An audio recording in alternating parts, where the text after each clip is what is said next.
Christmas lovers and enthusiasts, you are listening to Closer to Christmas. Today is April 21st, and that means there are 248 days left until Christmas. Before I get into this week's topic, if somebody just happened to join in on this podcast, I just want to say thank you for listening in. I know a daily Christmas podcast is a bit crazy, but I just want to say thank you for listening. I don't know if you're listening in over on YouTube or on Apple Podcast or wherever you get your podcast, but if you are enjoying my daily content that I'm putting out, please leave a rating and a review. I'm trying to get the review count up on the podcast for 2025, and I would really appreciate on your podcast platform of choice if you would rate and review the podcast. And if you do, send me an email, closertochristmaspodcast@gmail.com. I do have some stickers, and I would like to send some out to you for taking the time to leave a rating and review for the podcast. So make sure if you leave a rating and a review, you email the show, closertochristmaspodcast@gmail.com, and I'll get in touch with you, and you'll get a sticker sent out to you as soon as possible.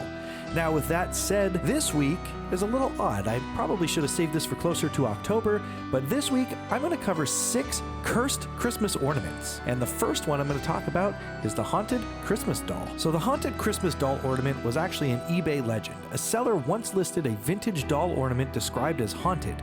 They claimed that the ornament moved on its own, whispered at night, and caused electronics to malfunction. It became infamous online, and buyers reported bad luck and strange dreams after placing it on their tree. The haunted Christmas doll ornament became an urban legend on paranormal forums in the mid-2000s. So as far as the original listing, the ornament was a small porcelain doll head meant to resemble a Victorian child with hand-painted rosy cheeks, glass eyes, and tiny velvet bonnet. It was attached to a gold string for hanging. According to the original eBay description, the seller found it in a box of decorations at an estate sale in New York. The list including a warning: I do not recommend hanging this ornament in your home.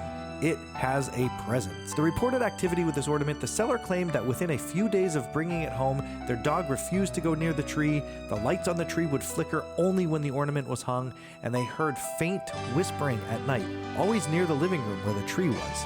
One morning, they found the ornament on the floor, but the hook was still intact and unbent as it had just jumped off the tree.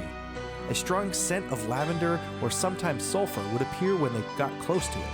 And eventually the seller put it back in the box and listed it for sale just to get rid of it. After the sale, people online claimed that the buyer, who used an anonymous handle, posted about increased activity.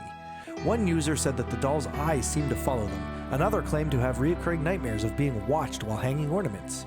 One post said that tree fell over 3 times in one night, each time the doll ornament hanging front and center. Eventually, the ornament was reported resold again, disappearing into online mystery. Some paranormal enthusiasts say that it still circulates, passed quietly between collectors of haunted items. Remember, the next time you hear my voice in this podcast, we'll all be a little bit closer to Christmas. Thanks for listening.